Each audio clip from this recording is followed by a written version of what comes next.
ഒരു കാര്യം ഉറപ്പിച്ചോളൂ, നമ്മൾ ചെയ്യുന്ന തെറ്റുകൾ കാരണത്താൽ അള്ളാഹുവിന്റെ നൂറാണ് തഹജ്ജുദ് എന്ന് പറയുന്നത്. തഹജ്ജുദ് നിസ്കരിക്കുന്ന ഒരാളുടെ മുഖത്ത് ഈമാനിന്റെ പ്രകാശം കാണാൻ കഴിയും. ആ നൂർ, ആ പ്രകാശം അള്ളാഹു തെറ്റുകാരായ ആളുകൾക്ക് നൽകുകയില്ല എന്ന് മനസ്സിലാക്കിയാൽ മതി. തഹജ്ജുദ് നിസ്കാരം നാളെ സ്വർഗ്ഗത്തിലേക്കുള്ള വഴി എളുപ്പമാക്കുമെന്നും അതേപോലെ നന്മയുടെ കവാടമാണെന്നും ശഫീഉനാ റസൂലുള്ളാഹി സ്വല്ലല്ലാഹു അലൈഹി വസല്ലം എന്നിട്ട് നബി തങ്ങൾ പറയുന്നുണ്ട്, അലാ ഉഖ്ബിറുക ബിറഅസിൽ അംരി വഉമൂദിഹി വദുർവതി സനാമിഹി. ഞാൻ നിങ്ങളോട് മുആദ് എന്നവരെ കാര്യങ്ങളുടെ ക്യാപിറ്റൽ എന്താണെന്ന് ഞാൻ പറഞ്ഞു തരട്ടെ. ഏതൊരു വിഷയത്തിന്റെയും മൂലധനം എന്താണെന്നറിയോ? ക്യാപിറ്റൽ എന്താണ്? മൂലധനം എന്താണ്?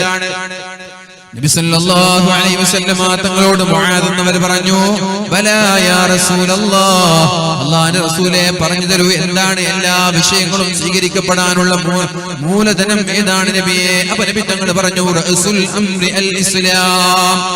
മൂലധനം ഇസ്ലാമാണ്, ക്യാപിറ്റൽ ഇസ്ലാമാണ്. ക്യാപിറ്റലിനനുസരിച്ചിട്ടാണ് ഷെയർ കിട്ടുക, അല്ലേ?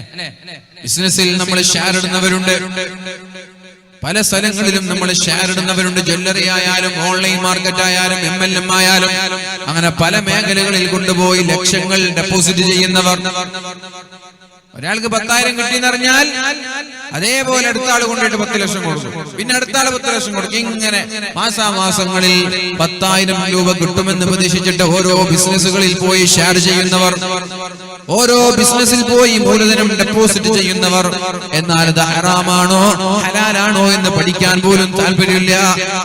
അവർ പറയുന്നത്, ഓരോ മാർക്കറ്റുകാരും പറയുന്നത്, ഓരോ ബിസിനസിന്റെ ശൃംഖലകളും പറയുന്നത്, ഇതിൽ ഇന്നാലിന്ന തങ്ങളുണ്ട്, അപ്പൊ ഉറപ്പായി തങ്ങളുണ്ട്, പിന്നെന്താ നമുക്ക് പേടി? ഇന്നാലിന്ന മൊയ്ലാരുണ്ട്, മൊയ്ലാമാരുണ്ട്, പിന്നെന്താ പേടി? അങ്ങനെ മൊയ്ലാമാരുണ്ട്, തങ്ങളുണ്ട് എന്നൊക്കെ പറഞ്ഞിട്ട് പല ബിസിനസ്സും തട്ടിപ്പ് നടത്താറുണ്ട്.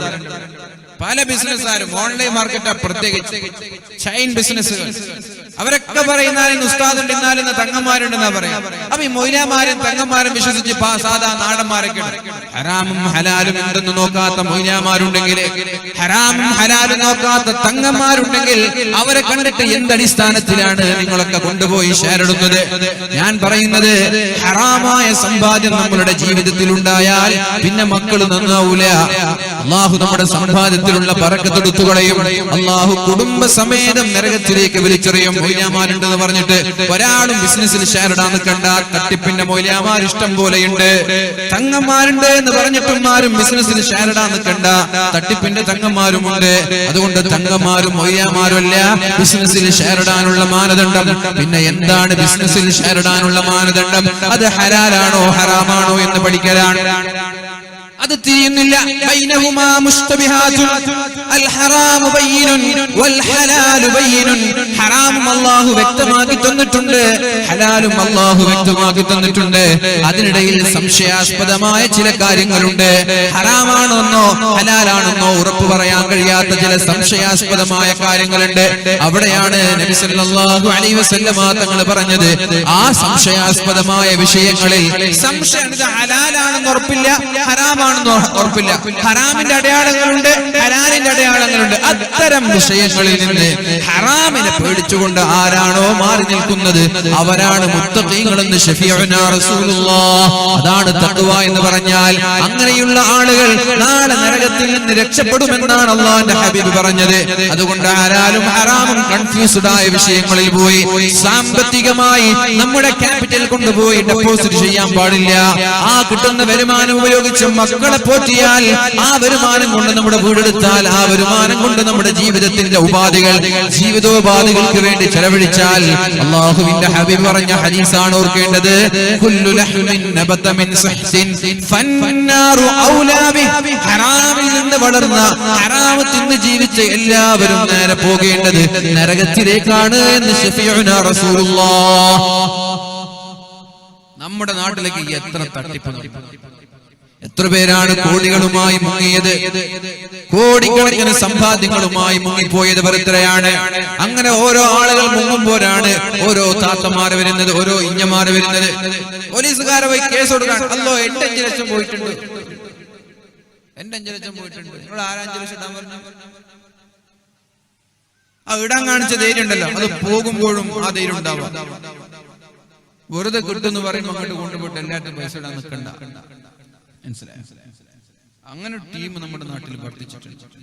ഹറാമും ഹലാലും നോക്കാതെ പൈസ കൊണ്ടുപോയിട്ട് പൈസ ഉണ്ടാക്കുന്നവരും ബിസിനസ് ഇടുന്നവരും തട്ടിപ്പ് നടത്തുന്നവരും പൈസ എങ്ങനെങ്കിലും കിട്ടുകയാണെങ്കിൽ അത് ഹറാമായാലും കുഴപ്പമില്ല, ഹലാലായാലും കുഴപ്പമില്ല, പൈസ കിട്ടിയാൽ മതി എന്ന ചിന്തയുള്ളവർ. ആ ചിന്ത തന്നെ തെറ്റാണ്, ആ ചിന്ത തന്നെ അപകടത്തിലാണ്. അതാണ് വലിയ രോഗങ്ങളൊക്കെ ക്ഷണിച്ചു വരുത്തുന്നത്, മാരകമായ രോഗങ്ങളൊക്കെ ക്ഷണിച്ചു വരുത്തുന്നത് ചതിയാണെന്ന് മനസ്സിലാക്കണം. പലപ്പോഴും ജീവിതത്തിൽ മറ്റൊരാളെ ചതിച്ചുകൊണ്ട് സമ്പത്തുണ്ടാക്കിയാൽ, ചീറ്റ് ചെയ്ത് സമ്പത്തുണ്ടാക്കിയാൽ, അടിച്ചുമാറ്റി സമ്പത്തുണ്ടാക്കിയാൽ അതൊക്കെ ഭാവിയിൽ മാരകമായ അസുഖങ്ങളായി തിരിഞ്ഞുകുത്താനുള്ള സാധ്യതയുള്ളതുകൊണ്ട് എന്റെ പ്രിയമുള്ള മുഅ്മിനീങ്ങളെ, ഒരു രൂപ പോലും മറ്റൊരാളെ വഞ്ചിക്കാതെ ചതിക്കാതെ ഹലാലായ മാർഗത്തിലൂടെ സമ്പാദിക്കാനാണ് നമ്മൾ ശ്രമിക്കേണ്ടത്. അതാണ് മാതാപിതാക്കൾ മക്കൾക്ക് നൽകേണ്ട ഉപദേശം. എങ്ങനെയെങ്കിലും പോയിട്ട് പൈസ ഉണ്ടാക്കി വാന്നല്ല പറയേണ്ടത്. ഹറാമായ ഒരു നയാ പൈസ പോലും എന്റെ മോനെ നീ ഉണ്ടാക്കരുത് എന്നാ പറയേണ്ടത്. ഹറാമായ ഒരു രൂപ പോലും എന്റെ വീട്ടിലേക്ക് കൊണ്ടുവരരുത് എന്ന് വീട്ടിലുള്ള ഭാര്യമാര് ഭർത്താക്കന്മാരോട് പറയണം, മാതാപിതാക്കൾ മക്കളോട് പറയണം.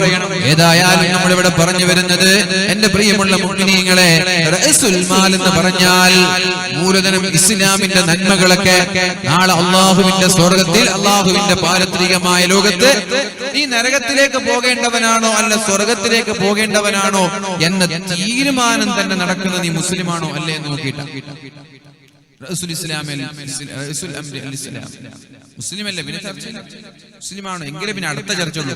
നരകത്തിലേക്ക് ആക്കണോ നിന്നെ സ്വർഗത്തിലേക്ക് ആക്കണോ എന്നുള്ള അടുത്ത ചർച്ച നീ മുസ്ലിമാണോ അല്ലേ നോക്കിയിട്ടാ. നീ മുസ്ലിമാണെങ്കിൽ തന്നെ അടുത്തതായി റസൂലുള്ളാഹി സ്വല്ലല്ലാഹു അലൈഹി വസല്ലമ തങ്ങൾ പറഞ്ഞത്, അലാ ഉഖ്ബിറുക ബിമലാകി ദാലിക കുല്ലിഹി.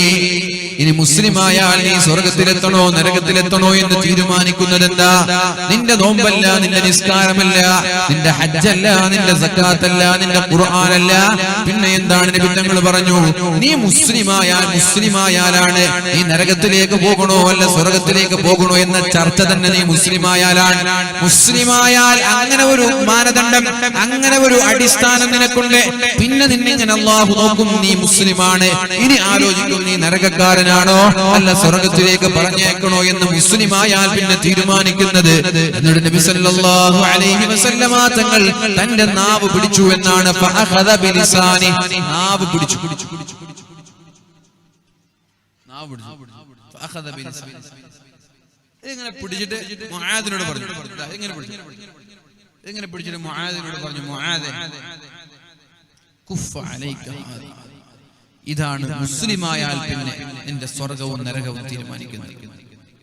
മുസ്ലിമായാൽ പിന്നെ നിന്റെ നരകവും സ്വർഗവും തീരുമാനിക്കുന്നത് ഇതാണ്. നീ എത്ര വലിയ നിസ്കാരക്കാരനാണെങ്കിലും ഇത് സൂക്ഷിച്ചില്ലേ നരകത്തിലായിരിക്കും. സുജൂദിൽ ഒരു ദിവസം 24 മണിക്കൂറിൽ 12 മണിക്കൂർ നീ കിടന്നു, സുജൂദിൽ കിടന്നു. നാവ് സൂക്ഷിച്ചില്ലേ നീ നരകത്തിലായിരിക്കും. നീ നിസ്കരിച്ചിട്ടൊന്നുമില്ല, തട്ടിമുട്ടി നിസ്കരിച്ചാണ്, പക്ഷെ നാവ് സൂക്ഷിച്ചോ സ്വർഗത്തിലായിരിക്കും. അതാണ് നിന്റെ ഇബാദത്തല്ല നിന്നെ സ്വർഗത്തിലേക്ക് ആക്കണോ അല്ല നരകത്തിലേക്ക് ആക്കണോ എന്ന് തീരുമാനിക്കുന്നത് നിന്റെ ഇബാദത്തല്ല, നിന്റെ നാവാണ്. നാട്ടിലുള്ള ചില വയസ്സന്മാരായ ഹാജിമാരുണ്ട്, ചില വയസ്സന്മാരായ രക്ഷിതാക്കളുണ്ട്, ചില വയസ്സായ വയോധികരായ പള്ളിയിലൊക്കെ കൃത്യമായി നിസ്കരിക്കാൻ വരുന്ന വയസ്സന്മാരുണ്ട്. അവരോടൊക്കെയാ ഞാൻ പറയുന്നത്, നമ്മൾ നാളെ സ്വർഗത്തിലെത്തണോ വേണ്ടേ എന്ന് തീരുമാനിക്കുന്നത് ബാങ്ക് കൊടുക്കുമ്പോൾ നിങ്ങൾ പള്ളിക്ക് വന്നോ ഇല്ലേ എന്ന് നോക്കിയിട്ടല്ല. നിസ്കാരം കഴിഞ്ഞ് പള്ളിയുടെ വരാതെ ഇരുന്നിട്ട് നിങ്ങളുടെ നാവിനെ എത്രത്തോളം നിങ്ങൾ സൂക്ഷിച്ചു എന്ന് നോക്കിയിട്ടാണ്. പള്ളിയിൽ വന്നാൽ മൊയ്യാമാരെ കുറവ് നോക്കണം നിങ്ങൾക്ക്. പള്ളിയിൽ വന്നാൽ ഉസ്താദുമാരുടെ, മുക്രിക്കമാരുടെ, ഖത്തീബുമാരുടെ, മുഅദ്ദിനുമാരുടെ, മദ്രസയുടെ കുട്ടികളുടെ ഓരോ ആളുകളുടെ കുറവും കുറ്റവും നോക്കി നിങ്ങൾക്ക് ചർച്ച ചെയ്യണം, നിങ്ങൾക്ക് സംസാരിക്കണം, കുറവ് പറയണം, ഗീബത്ത് പറയണം, നമീമത്ത് പറയണം, ഫിത്ന പറയണം. പള്ളിയിൽ വന്നാൽ എന്താണ് മുക്രിക്ക ചെയ്യുന്നത്? മുക്രിക്ക ചൊറിഞ്ഞാൽ നിങ്ങൾക്ക് പ്രശ്നമാണ്. മുക്രിക്ക ചൊറിഞ്ഞാൽ നിങ്ങൾക്ക് എന്താ? നിങ്ങൾ ചൊറിഞ്ഞില്ല പോരെ? ഇത് നോക്കാനായിട്ട് കുറച്ച് വയസ്സന്മാർ എല്ലാ നാട്ടിലുണ്ട്. മുക്രിക്ക ചൊറിയുന്നുണ്ടോ നോക്കാൻ, ഖതീബ് ചൊറിയുന്നുണ്ടോ നോക്കാൻ. നിങ്ങളത് നോക്കണ്ട, നിങ്ങൾക്ക് ചൊറിയാൻ പിടിച്ചാൽ ചൊറിഞ്ഞാൽ മതി. നിങ്ങൾ മറ്റുള്ളവർ ചൊറിയുന്നുണ്ടോ നോക്കണ്ടേ? ഇതിനു വേണ്ടി മാത്രം എല്ലാ നാട്ടിലുണ്ട് കുറച്ച് ടീം വയസ്സന്മാർ. അതിന് മുൻപന്തിയിൽ ഫിത്നയുടെ ഹെഡ് ഓഫീസാണ്, ഫിത്നയുടെ ആഫീസ് വയസ്സന്മാരുടെ കൂട്ടിയിരിക്കുന്ന സ്ഥലമാണ് ഫിത്നയുടെ ആഫീസ്. ഇവരിങ്ങനെ പള്ളിക്ക് കൃത്യമായിട്ട് പോകും, ഒരു ജമാഅത്തും പെടൂല. പക്ഷേ അല്ലാഹു നാളെ നിങ്ങളെ നരകത്തിലേക്ക് കൊണ്ടുപോകണോ സ്വർഗത്തിലേക്ക് കൊണ്ടുപോകണോ എന്ന് തീരുമാനിക്കുന്നത് ബാങ്ക് കൊടുക്കുമ്പോൾ നിങ്ങൾ പള്ളിക്ക് പോയോ ഇല്ലേ എന്ന് നോക്കിയിട്ടല്ല. നിങ്ങൾ പള്ളിക്ക് പോയാലും ഇല്ലേലും നിങ്ങൾ നാളെ സ്വർഗത്തിലെത്തണോ വേണ്ടേ എന്ന് തീരുമാനിക്കുന്നത് നിങ്ങളുടെ നാവിന്റെ വലുപ്പം നോക്കിയിട്ടാണ്, നാവിന്റെ മൂർച്ച നോക്കിയിട്ടാണ്. അതുകൊണ്ട് സ്വർഗം കിട്ടണമെന്ന് ആഗ്രഹിക്കുന്ന ആളുകൾ, ഞാനിത് വയസ്സന്മാരോട് പ്രത്യേകിച്ച് പറയാനുള്ള കാരണം, നിങ്ങളുടെ ഭാഗത്ത് മറ്റുള്ള തെറ്റുകൾ വരാനുള്ള സാധ്യതയില്ല. മറ്റുള്ള തെറ്റുകളൊക്കെ അല്ലാഹു പുറത്തരും ചെയ്യും, എന്നാൽ ഇതൊന്നും പുറത്തരില്ല. അതിനു മുമ്പ് മരിച്ചു. അല്ലാഹു കാക്കട്ടെ. ഏത് തെറ്റ് ചെയ്താലും അല്ലാഹു പുറത്തു തരുമെങ്കിലും ഈ നാവ് കൊണ്ട് ചെയ്യുന്ന തെറ്റുകൾ അല്ലാഹു ഒരിക്കലും മാപ്പ് നൽകൂല എന്ന് മനസ്സിലാക്കിക്കോളൂ. ഒരു 60 വയസ്സുകാരനായ ഒരാൾ അയാളുടെ ബിസിനസ്സും ജോലിയൊക്കെ നിർത്തി ശിഷ്ടകാലം പള്ളിയും നാട്ടിലുള്ള പൊതുപ്രവർത്തനങ്ങളും പ്രസിഡന്റും സെക്രട്ടറി ആയിട്ട് ജീവിക്കുകയാണ്. ആ ജീവിക്കുന്നതിനിടയിൽ ഒരു ജമാഅത്തും അയാൾ നഷ്ടപ്പെടുത്താറില്ല, ഒരു വാദും അയാൾ നഷ്ടപ്പെടുത്താറില്ല, ഇൽമിന്റെ സ്വലാത്തിന്റെ ഹദ്ദാദിന്റെ മജ്ലിസുകൾ നഷ്ടപ്പെടുത്താറില്ല. പക്ഷേ ഇതെല്ലാം കഴിഞ്ഞിട്ട് അയാളുടെ പണി നാവ് കൊണ്ട് ഇങ്ങനെ ഫിത്ന ഉണ്ടാക്കലാണ്. പള്ളിക്ക് വന്നവരെങ്ങനെ കുറവ് പറയാ, കമ്മിറ്റിക്കാരുടെ കുറവ് നോക്കുക, ഉസ്താദുമാരുടെ കുറവ് നോക്കുക, സദർ ഉസ്താദുമാരുടെ മുഅല്ലിമീങ്ങളുടെ കുറവ് നോക്കി നടന്നിട്ട് ഇങ്ങനെ നാവ് കൊണ്ട് ഫിത്ന ഉണ്ടാക്കുന്ന ഒരു പരിപാടി. അതേപോലെ വീട്ടിലെത്തിയാൽ അയൽവാസികളുടെ കുറവ് കണ്ടുപിടിക്കുക, ഒരു കല്യാണത്തിന് പോയാൽ കല്യാണത്തിലെ ഫുഡിന്റെ കുറവ് കണ്ടുപിടിക്കുക. ഇങ്ങനെ നാവ് കൊണ്ട് നല്ല ഇബാദത്തുണ്ട്, തസ്ബീഹ് മാലയുണ്ട്, ദിക്റുണ്ട്, സ്വലാത്തുണ്ട്, എല്ലാം ഉണ്ട്. പക്ഷെ നാവ് സൂക്ഷിക്കാൻ മടിയുന്ന, നാവ് സൂക്ഷിക്കാൻ മടി കാണിക്കുന്ന, നാവിനെ അലക്ഷ്യമായി അഴിച്ചുവിടുന്ന ഒരുപാട് വയസ്സന്മാര്, അവരൊക്കെ ഇൻഷാ അല്ലാഹ് തൗബ ചെയ്യാൻ അവർക്ക് എങ്ങനെയാണ് അവസരം ലഭിക്കുന്നത്? കാരണം ലോകത്തുള്ള ഒരാളെ പോലും അവര് വെറുതെ വിട്ടിട്ടില്ല, ഒരാളെ പോലും ചീത്ത പറയാതെ ഗീബത്ത് പറയാതെ വെറുതെ വിട്ടിട്ടില്ല. അവര് കള്ളു കുടിച്ചാൽ കുഴപ്പമില്ലായിരുന്നു, രാത്രിയൊന്ന് അല്ലാഹുവിലേക്ക് ഇരു കരങ്ങളും ഉയർത്തി തൗബ ചെയ്തിരുന്നുവെങ്കിൽ അല്ലാഹു അവർക്ക് മാപ്പ് കൊടുക്കുമായിരുന്നു, അങ്ങനെ സ്വർഗത്തിലെത്താൻ അവർക്ക് കഴിയുമായിരുന്നു. എന്നാൽ ഇത് കള്ളുകുടിയല്ല. എവിടെയൊക്കെയോ ഏതൊക്കെയോ നാട്ടിലുള്ള ഉസ്താദുമാരുടെ, ഏതൊക്കെയോ നാട്ടിലുള്ള കുടുംബക്കാരുടെ കുറവും കുറ്റവും പറഞ്ഞ് അവസാനം അവരോടൊന്ന് പോയി തൗബ ചെയ്യാൻ, അവരുടെ മുമ്പിൽ പോയി മാപ്പ് ചോദിക്കാൻ കഴിയാതെ ഈ പള്ളിക്ക് വരുന്ന വലിയ ഹാജിമാരൊക്കെ മരിച്ചു പോയാൽ നാളെ നരകമല്ലാതെ പിന്നെ എന്താ നമ്മൾക്കൊക്കെ കിട്ടുക? നരകമല്ലാതെ വേറൊരു പ്രതിഫലം അവിടെ കിട്ടാനില്ല എന്ന് മനസ്സിലാക്കിക്കോളൂ. കിട്ടൂല എന്ന് പറഞ്ഞാൽ കിട്ടൂല. നിങ്ങൾ മാത്രമല്ല, അത് ഞാനായാലും എനിക്കും കിട്ടൂല. ഞാൻ നിങ്ങൾ കുറ്റപ്പെടുത്തുന്നില്ല, അത് ഞാനായി എനിക്ക് കിട്ടൂല. എന്റെ ഒക്കെ അവസ്ഥ തന്നെയാണ്. ഞാനിങ്ങനെ വാദം പറഞ്ഞ് എന്റെ നാവ് കൊണ്ട് ജനങ്ങൾ ഇങ്ങനെ ഫിത്നയും ഗീബത്തും പറഞ്ഞു നടന്ന എന്റെ കഥ അങ്ങനെയാണ്. സുജൂദിൽ 24 മണിക്കൂർ കടന്നാലും ഞാൻ രക്ഷപ്പെടൂല. അതുകൊണ്ടാണ് പലരും അപകടത്തിൽ ചാടുന്നത്. യൗവനത്തിൽ ചെയ്ത തെറ്റുകളൊക്കെ തൗബ ചെയ്തിട്ട് പൊരുത്തപ്പെടിച്ചിട്ടുണ്ടാവും. യൗവനത്തിൽ ചെയ്ത തെറ്റുകൾ, ഈ വയസ്സംകാലത്ത് ചെയ്ത ഈ നാവ് കൊണ്ട് ചെയ്ത തെറ്റുകൾ എങ്ങനെ നിങ്ങൾ പൊരുത്തപ്പെടിക്കും? നിങ്ങൾ പറയണം, എങ്ങനെയാണ് നിങ്ങൾ പൊരുത്തപ്പെടിക്കുക? നിങ്ങളുടെ നാവ് കൊണ്ട് നമ്മൾ ചെയ്തു കൂട്ടിയ തെറ്റുകൾ. അതുകൊണ്ട് പള്ളിക്ക് വന്നാൽ കൂടുതൽ സംസാരമൊന്നും വേണ്ട, കൂടുതൽ സംസാരിക്കാനൊന്നും നിൽക്കണ്ട. സംസാരിക്കുകയാണെങ്കിൽ നല്ലത് സംസാരിക്കുക. ആരാന്റെ ഫിത്നയ്ക്ക് വേണ്ടിയിട്ട് നാവ് തുറക്കണ്ട. തസ്ബീഹ് മാല കയ്യിൽ പിടിച്ച് പള്ളിക്ക് വന്നോളൂ. വീട്ടിൽ വെച്ച് സുന്നത്ത് നിസ്കരിച്ച് വന്ന ഒന്നുകൂടി ഉപകാരമായി. വുളു എടുത്തിട്ട് വീട്ടിൽ വെച്ച് സുന്നത്ത് നിസ്കരിച്ചിട്ട് ജമാഅത്തിന്റെ 2 മിനിറ്റ് മുമ്പ് പള്ളിക്കെത്തി തഹിയ്യത്ത് നിസ്കരിച്ച് ജമാഅത്തിൽ പങ്കെടുത്ത് സലാം വിട്ട് ദുആ കഴിഞ്ഞിട്ട് വേഗം വീട്ടിൽ പോയിട്ട് സുന്നത്ത് നിസ്കരിച്ച് അങ്ങനെ ജീവിച്ച രക്ഷപ്പെട്ടു. ഇനി പള്ളിയിൽ വന്നിട്ട് ഇത്തിക്കാഫിരിക്കാണെങ്കിൽ ഒരു കുഴപ്പമില്ല. ആരാന്റെ വിഷയത്തിൽ ഇടപെടാൻ പോകണ്ട. അത്രേ ഞാൻ പറയുന്നുള്ളൂ. ഇത് എനിക്ക് ആരോടും വൈരാഗ്യമുള്ളത് കൊണ്ടല്ല, നമ്മളൊക്കെ നാളെ രക്ഷപ്പെടണം എന്നുള്ള ചിന്തയോടുകൂടി പറയാണ്. എല്ലാ പള്ളിയിലുമുള്ള പള്ളിക്ക് വരുന്ന ആളുകളുടെ അവസ്ഥ ഇതാണ്. ബഹുഭൂരിഭാഗം പള്ളിക്ക് വരുന്ന ആളുകളുടെ അവസ്ഥ ഇതാണ്. പള്ളിക്ക് വരാൻ വേണ്ടി ഉസ്താദ് കുറെ വേദന പള്ളിക്ക് വരാൻ തുടങ്ങി. പള്ളിക്ക് വരാൻ തുടങ്ങി ഉസ്താദ് തന്നെ ബുദ്ധിമുട്ടായി. കാരണം ഉസ്താദിനെ ചൊറിയാൻ പോലും കഴിയുന്നില്ല. അതിന്റെ പ്രശ്നം. പള്ളിക്ക് വന്നിട്ട് ഫിത്നയാണ്. പിന്നെ പള്ളിക്ക് വന്നാൽ ഇതിനെക്കാളും ഉസ്താദ് പിന്നെ പള്ളിക്ക് വരാതിരിക്കലായിരുന്നു നല്ലതെന്നാ വിചാരിക്കുക. അതുകൊണ്ട് മറ്റുള്ളവരുടെ കുറവ് നോക്കി നടക്കാതെ, മറ്റുള്ളവരുടെ കുറവുകളിൽ കണ്ണുവെക്കാതെ, എന്റെ കുറവുകൾ കണ്ട് സ്വന്തം കുറവുകൾ കണ്ട് നമ്മൾ പള്ളിക്ക് വന്നാൽ നിസ്കരിച്ചു തിരിച്ചു പോകുന്നു. സംസാരിക്കുകയാണെങ്കിൽ നല്ലത് മാത്രം സംസാരിക്കുക, മറ്റുള്ളവരുടെ വിഷയങ്ങളിൽ ഇടപെടാതിരിക്കുക. രക്ഷപ്പെടാനുള്ള വഴിയാണ് ഞാൻ പറഞ്ഞിരുന്നത്. വയസ്സന്മാരായ ആളുകളോട് പ്രത്യേകിച്ച് കല്യാണം മുടക്കുന്ന ആളുകൾ വരെയുണ്ട്. പറയാതിരിക്കാൻ കഴിയില്ലല്ലോ. ഈ വയസ്സാം കാലത്തെങ്കിലും അള്ളാഹുവിനോർത്ത് തൗബ ചെയ്ത് നടക്കേണ്ടതിന് പകരം ഈ വയസ്സാം കാലത്ത് കൂടിയിരുന്നിട്ട് കല്യാണം മുടക്കുന്ന വൃദ്ധന്മാരായ ആളുകൾ, ഇവരെ കുറിച്ച് എന്താ നമ്മൾക്ക് പറയാനുള്ളത്? എന്താ നമ്മൾ പറയാ? മരിക്കാൻ കിടന്നിട്ടും അല്ലാഹുവിനെ കുറിച്ചുള്ള ബോധമില്ലെങ്കിൽ പിന്നെ എന്ത് വഅദ അവരോട് പറഞ്ഞു കൊടുക്കേണ്ടത്? താടി രോമങ്ങൾ നിരക്കുക എന്നുള്ളത് മരിക്കാനായി എന്നതിന്റെ അടയാളമാണ്. ഈ താടി രോമങ്ങൾ ഒരു വഅദാണ്. താടിയും മുടിയും നരബാധിക്കുന്നത് മരിക്കാനായി എന്നതിന്റെ സൂചനയാണ്. ഈ താടി രോമങ്ങളെല്ലാം നരബാധിച്ച് ഇങ്ങനൊരു വഅദ നമ്മോട് നിരന്തരമായി പറയാണ്. കണ്ണാടി നോക്കുമ്പോ പറയുന്നത് മനുഷ്യ നീ മരിക്കാനായി എന്നാണ്. മനുഷ്യ നീ മരിക്കാനായി എന്നാണ് കണ്ണാടി നോക്കുമ്പോ നമ്മോട് കണ്ണാടി തിരിച്ചു പറയുന്നത്. എന്നിട്ടും ബോധമില്ലെങ്കിൽ പിന്നെ എന്ത് വഅദ അവരോടൊക്കെ പറഞ്ഞു കൊടുക്കേണ്ടത്? അതുകൊണ്ട് കല്യാണം മുടക്കുന്ന ആളുകളൊക്കെ പല നാട്ടിലുമുണ്ട്. എന്താ അവർക്ക് അതുകൊണ്ട് എന്ത് ഉപകാരമാണുള്ളത്? വൈകുന്നേരമാകുമ്പോ 5 കല്യാണം വലിയ റാഹത്തായി. ഇന്ന് ഞാൻ 5 കല്യാണം പഠിക്കും, സന്തോഷമായിട്ടൊന്ന് കിടന്നുറങ്ങും. ഇവിടെ നിങ്ങൾ കിടന്നുറങ്ങിയാലും ഖബറിൽ 1 മിനിറ്റ് കിടന്നുറങ്ങാൻ കഴിയൂല എന്ന് മനസ്സിലാക്കിക്കോളൂ. ഇവിടെ ഇപ്പൊ കിടന്നാൽ 60 വയസ്സ് കഴിഞ്ഞ ആളുകൾക്ക് കിടന്നാൽ 10-15 കിടക്കുള്ളൂ. എന്നാൽ ഖബറിൽ സ്ഥിരമായിട്ട് കിടക്കാൻ, ഖബറിൽ കുറെ കാലം കിടക്കാനുണ്ട്. 1 മിനിറ്റ് പോലും സ്വസ്ഥമായി കിടക്കാൻ കഴിയൂല. ഞാൻ പറയുന്നത് കേൾക്കുന്നുണ്ടോ? നിങ്ങളൊക്കെ ഇത് ചെയ്യുന്നൊന്നും എനിക്ക് അഭിപ്രായമൊന്നുമില്ല. ഉണ്ടെങ്കിൽ നിർത്താൻ വേണ്ടിട്ട് പറയാൻ. നിങ്ങളൊക്കെ ഈ ഫിത്നന്റെ ആള്, കല്യാണം മുടക്കുന്ന ആളൊന്നും എനിക്ക് അഭിപ്രായമില്ല. പറയുമ്പോ ആരെങ്കിലും ഉണ്ടെങ്കിൽ ഒന്ന് രക്ഷപ്പെടട്ടെ എന്ന് വിചാരിച്ചിട്ടാണ് ഞാനിത് പറയുന്നത്. അതേപോലെ എന്റെ പ്രിയപ്പെട്ട സഹോദരിമാർ, നിങ്ങൾക്കും ഇങ്ങനെ ഒരു പ്രശ്നമുണ്ട്, പറയാതിരിക്കാൻ കഴിയില്ലല്ലോ.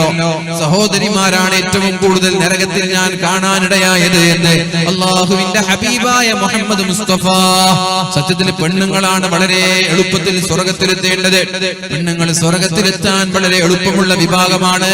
പക്ഷേ അവരാണ് ഏറ്റവും കൂടുതൽ നാളെ നരകത്തിൽ കിടക്കുക എന്ന് അല്ലാഹുവിന്റെ ഹബീബായ മുഹമ്മദ് റസൂലുള്ളാഹി സ്വല്ലല്ലാഹു അലൈഹി വസല്ലമ തങ്ങൾ പറഞ്ഞപ്പോഴാണ് മഹാന്മാരായ സ്വഹാബാക്കൾ ഫിത്നയുടെ ഏറ്റവും കൂടുതൽ ഫിത്നകൾ സംഭവിക്കുന്നത് സഹോദരിമാരുടെ ഭാഗത്ത് നിന്നാണ്. 4-5 പെണ്ണുങ്ങൾ ഒരുമിച്ച് കൂടിയാൽ അതൊരു കല്യാണത്തിനാണെങ്കിലും ശരി, ഇനി ഇഫ്താർ മീറ്റ് ആണെങ്കിലും ശരി, നോമ്പ് തുറയാണെങ്കിലും ശരി, 4-5 സഹോദരിമാർ ഒരുമിച്ച് കൂടിയാൽ മറ്റുള്ളവരുടെ ഫിത്നയല്ലാതെ അവരുടെ വായിൽ നിന്ന് വരികയില്ല.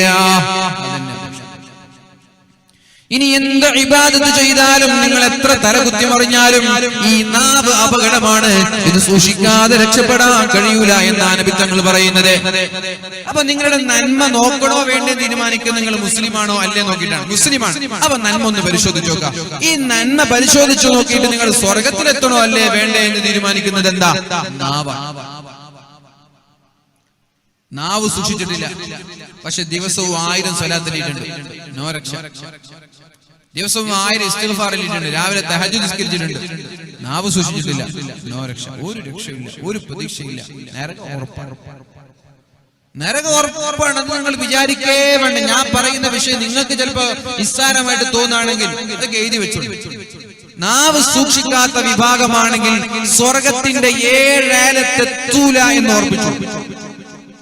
എത്ര വലിയ ആലിമാണെങ്കിലും ആബിദാണെങ്കിലും തങ്ങന്മാരാണെങ്കിലും ഔലിയാക്കന്മാരാണെങ്കിലും നാവ് സൂക്ഷിക്കാത്ത വിഭാഗമാണെങ്കിൽ നരകത്തിലേക്ക് അല്ലാഹു വലിച്ചെറിയും. സ്വർഗത്തിന്റെ 7 അയലത്തെത്തൂല. പിന്നെ എന്തിനാ ഈ കഷ്ടപ്പാട്?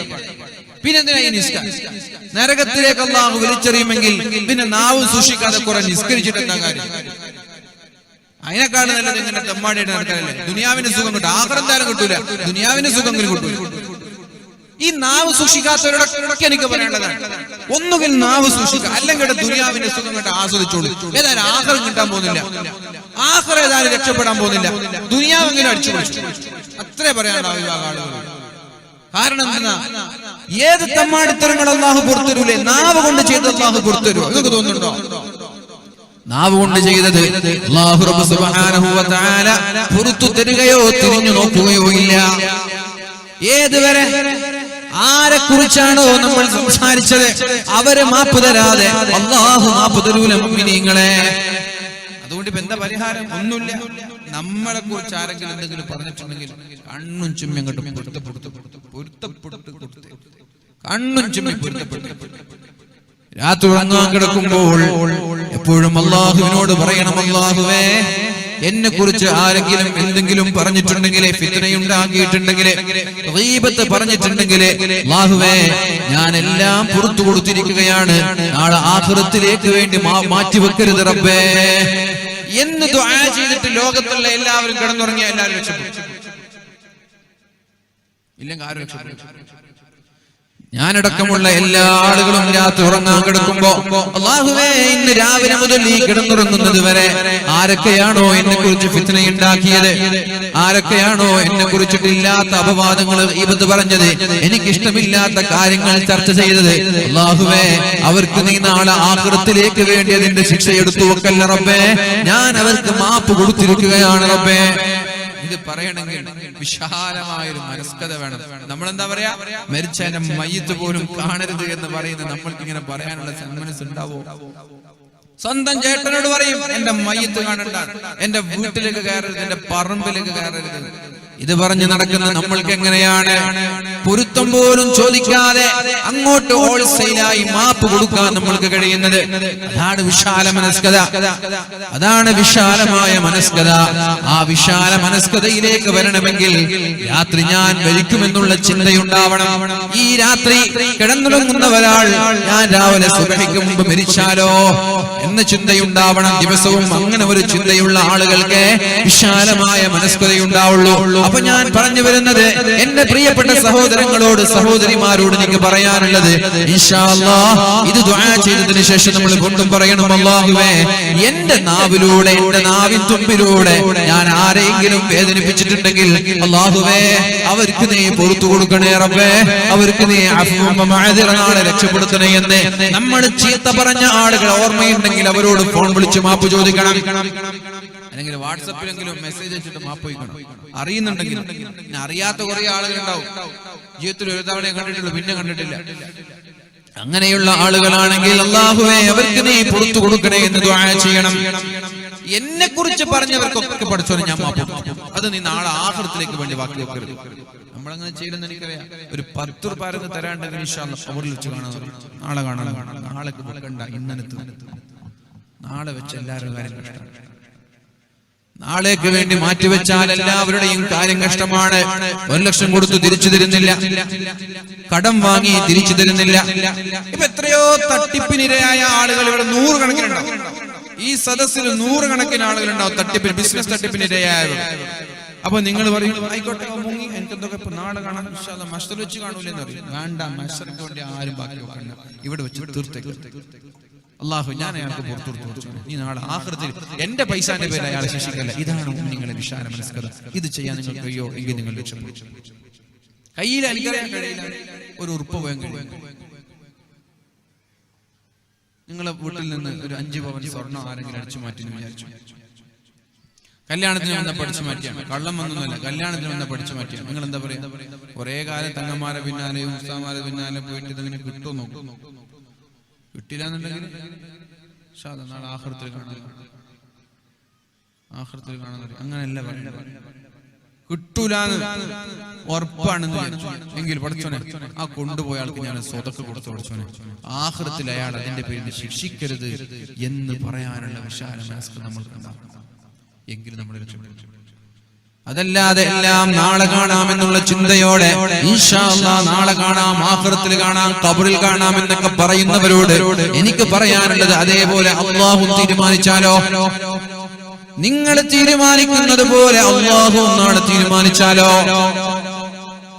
തെറ്റ് ചെയ്യാത്ത ഒരു കുഞ്ഞു മോനുണ്ടെങ്കിൽ കൈപൊക്കി സദസ്സിൽ, ജീവിതത്തിൽ ഒരു തെറ്റ് ചെയ്തിട്ടില്ല, വേണ്ട ഇന്ന് സുബൈക്ക് ശേഷം ഈ സമയം വരെ ഒരു തെറ്റും ചെയ്തിട്ടില്ല എന്ന് ഉറപ്പുള്ള ഒരാൾ ഇല്ല. പിന്നെ എന്ത് അഹങ്കാരത്തിലാ നാളെ കാണാന്ന് പറയുന്നത്? ഇതിനൊക്കെ അല്ലാഹ് പറയാൻ, നിനക്ക് ഞാൻ നാളെ കാണിക്കാൻ പറഞ്ഞ ആരെങ്കിലും രക്ഷപ്പെടും? ഇന്നത്തെ ദിവസം ഞാൻ ചോദിച്ചു, ഇന്ന് രാവിലെ മുതൽ ഈ വൈകുന്നേരം വരെ ഈ സമയം വരെ ഒരു തെറ്റും ചെയ്യാത്തവരുണ്ടെങ്കിൽ കൈപ്പൊക്കെന്ന് പറഞ്ഞിട്ട് ആളില്ല. ഇങ്ങനെ 100 കണക്കിന് തെറ്റുകൾ ദൈനംദിനം ഞാനടക്കം, ഞാൻ നിങ്ങൾ പറയല്ലേ, ഞാനടക്കം നിങ്ങളെ കൂട്ടത്തിൽ തന്നെ നിങ്ങളെ കൂട്ടത്തിൽ തന്നെ ഞാൻ നിങ്ങളെന്ന് പറയുന്നത് എന്നോട് കൊടുത്തു. നമ്മൾ ആരുമില്ല. പിന്നെ എന്ത് അഹങ്കാരത്തിൽ നിനക്ക് നാളെ കാണാമെന്ന് പറയുന്നത്? ഈ നമ്മൾ ചെയ്യുന്ന തെറ്റിനൊക്കെ പടച്ചോ നമ്മളോട് ഇതേപോലെ ഡെയിലി പറയാൻ, നിനക്ക് നാളെ കാണാം, നീ നാളെ മഹ്ശറിൽ വാ എന്ന് പറഞ്ഞാൽ ആർക്കാ രക്ഷപ്പെടാൻ കഴിയാ? അതുകൊണ്ട് നാളെ കാണാമെന്നുള്ള ഡയലോഗ് ഇന്നത്തോടുകൂടി നിർത്തിവെച്ചേക്ക്. നാളെ കാണണ്ട, ഇന്നെ നിർത്തേക്ക്. മഹ്ശറിലേക്ക് വേണ്ടി ഒരാളുടെ തെറ്റും മാറ്റിവെക്കണ്ട. സമ്പത്തിൽ കോടി തന്നെ ആയിക്കോട്ടെ, നിങ്ങളുടെ കോടി തന്നെ അടിച്ചു മാറ്റി വിചാരിച്ചു. കോടി തന്നെ അടിച്ചു മാറ്റി പൊരുത്തപ്പെട്ട് കൊടുക്കാനുള്ള വിശാല മനസ്കതയുണ്ടെങ്കിൽ നിങ്ങൾ നാളെ അത് നാളേക്ക് മാറ്റി വെക്കുന്നതിന് പകരം എന്തായാലും നിങ്ങൾ പൊരുത്തപ്പെട്ട് കൊടുത്തില്ലെങ്കിൽ അയാളെ കാര്യം കഷ്ടം. അയാള് നാളെ സ്വർഗത്തിലെത്തൂല നിങ്ങളുടെ മാപ്പ് കിട്ടുന്നത് വരെ. അതേപോലെ നിങ്ങൾ ആരോടെങ്കിലും എന്തെങ്കിലും മോശമായിട്ട് പെരുമാറിയിട്ടുണ്ടെങ്കിൽ അവര് പൊരുത്തപ്പെട്ടില്ലെങ്കിൽ നിങ്ങൾ നാളെ രക്ഷപ്പെടില്ല. അത് തന്നെയാണ്. അതുകൊണ്ട് ആരായാലും, ഏത് ശത്രുവായാലും, ഏത് ചങ്ങാതിമാരായാലും, എന്റെ പ്രിയപ്പെട്ട മുഅ്മിനീങ്ങളെ എനിക്ക് പറയാനുള്ളത്, കോടിക്കണക്കിന് സമ്പാദ്യങ്ങൾ തരാനുണ്ടെങ്കിലും അയാൾ തന്ന വാങ്ങിക്കൂടി. ഇനി തരാൻ ബാക്കിയുള്ളതിനെ ആഖിറത്തിലേക്ക് വേണ്ടി മാറ്റിവെക്കുന്നതിന് പകരം അല്ലാഹുവേ അയാൾ തിരിച്ചു തരുന്നതിന് മുമ്പ് ഞാൻ മരിച്ചുപോയാൽ അയാൾ അതിന്റെ പേരിൽ നീ നാളെ ശിക്ഷിക്കല്ലേ അല്ലാഹ് എന്ന് ദുആ ചെയ്യാൻ, എന്ന് പ്രാർത്ഥിക്കാനുള്ള സന്മനസ് കാണിക്കണം എന്റെ പ്രിയപ്പെട്ട സഹോദരങ്ങളെ, സഹോദരിമാരെ. അല്ലാഹു സുബ്ഹാനഹു വ തആല തൗഫീഖ് നൽകട്ടെ. അപ്പൊ ഇവിടെ നബി സല്ലല്ലാഹു അലൈഹി വസല്ലമ തങ്ങൾ മഹാനായ മുആദ് എന്നവരോട് പറഞ്ഞത്, മുആദ് എന്നവരെ നാളെ നരകത്തിലേക്ക് പോകണോ സ്വർഗ്ഗത്തിലേക്ക് പോകണോ എന്ന് തീരുമാനിക്കുന്നത് എത്ര വലിയ ആബിദാണെങ്കിലും, ഔലിയാക്കന്മാരാണെങ്കിലും, സൂഫി വര്യന്മാരാണെങ്കിലും, നാളെ സ്വർഗ്ഗത്തിലേക്ക് പോകണോ വേണ്ടേ എന്ന് തീരുമാനിക്കുന്നത് നാവ് നോക്കിയിട്ടാണ്. കുഫ അലൈക ഹാദാ, ഇത് ബേസ് ചെയ്തിട്ടാണ്. എന്നിട്ട് നബി തങ്ങൾ പറഞ്ഞു, നബി തങ്ങളോട് മഹാനായ മുആദ് എന്നവർ ചോദിച്ചു, വ ഇന്നാ ലമുആഖദൂന ബിമാ നതകല്ലമു ബിഹി, നബിയേ നാളെ സംസാരിച്ചതിന്റെ പേരിൽ അല്ലാഹു നമ്മെ ശിക്ഷിക്കുമോ നബിയേ എന്ന് ചോദിച്ചു. സംസാരിച്ചതിന്റെ പേരിലൊക്കെ നാളെ ശിക്ഷിക്കുമോ നബിയേ? നമ്മൾ ക്ലബ്ബിൽ ഇരുന്നിട്ട് എന്തൊക്കെ വിടാറുണ്ട് അല്ലെ? പള്ളിയുടെ വരാന്തിൽ ഇരുന്നിട്ട്, ചായക്കടയിൽ ഇരുന്നിട്ട്, ചായ മക്കാൻ ഇരുന്നിട്ട്, റോഡ് സൈഡിൽ ഇരുന്നിട്ട് എന്തൊക്കെ വിടാറുണ്ട്. വണ്ടിയിൽ ഇങ്ങനെ യാത്ര ചെയ്യുമ്പോ, ഏതെങ്കിലും റെസ്റ്റോറന്റിൽ പോയി, ഹോട്ടലിൽ നിന്നിട്ട് ഭക്ഷണം കഴിക്കുമ്പോ എന്തൊക്കെ വിടാറുണ്ട്, എന്തൊക്കെ തള്ളാറുണ്ട്. ഇതിന്റെ പേരിൽ അല്ലാഹു നാളെ ശിക്ഷിക്കും.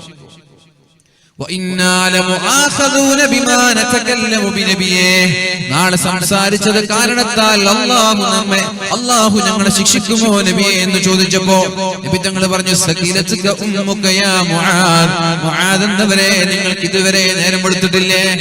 നേരം വെളുത്തിട്ടില്ലേ നമ്മൾ പറയില്ലേ? സൂര്യൻ ഉദിച്ചില്ലെന്ന് കേൾക്കൂലേ? അതേപോലെ നിനക്ക് നേരം വെളുത്തിട്ടില്ലേ മുആദ്? സകീലത്തുക ഉമ്മുക യാ മുആദ്, നീക്ക് എവിടെയാ മുആദ്? എന്നിട്ട് നബി തങ്ങൾ പറഞ്ഞു, വഹൽ യകുബ്ബുന്നാസു അലാ മനാഖിരിഹിം, നാളെ ആരെങ്കിലും ഒരാൾ നരകത്തിലേക്ക് വീഴുമെങ്കിൽ ഇല്ലാ ഹസായിദു അൽസിനതിഹിം, അവരുടെ നാവ് കൊണ്ട് മാത്രമായിരിക്കുമെന്ന് ശഫീഉനാ റസൂലുള്ളാഹ്. നാവ് കൊണ്ട് മാത്രമായിരിക്കും നാളെ നരകത്തിൽ വീഴാൻ. വേറൊരു കാരണം കൊണ്ട് ആരും നരകത്തിൽ വീഴില്ല. കള്ളു കുടിച്ചോന് അല്ലാഹു പുറത്തു, വ്യഭിചരിച്ചോന് അല്ലാഹു പുറത്തു. പിന്നെന്താ തെറ്റ് ചെയ്യാ ജീവിതത്തിൽ വരാൻ സാധ്യതയുള്ള തെറ്റുകൾ?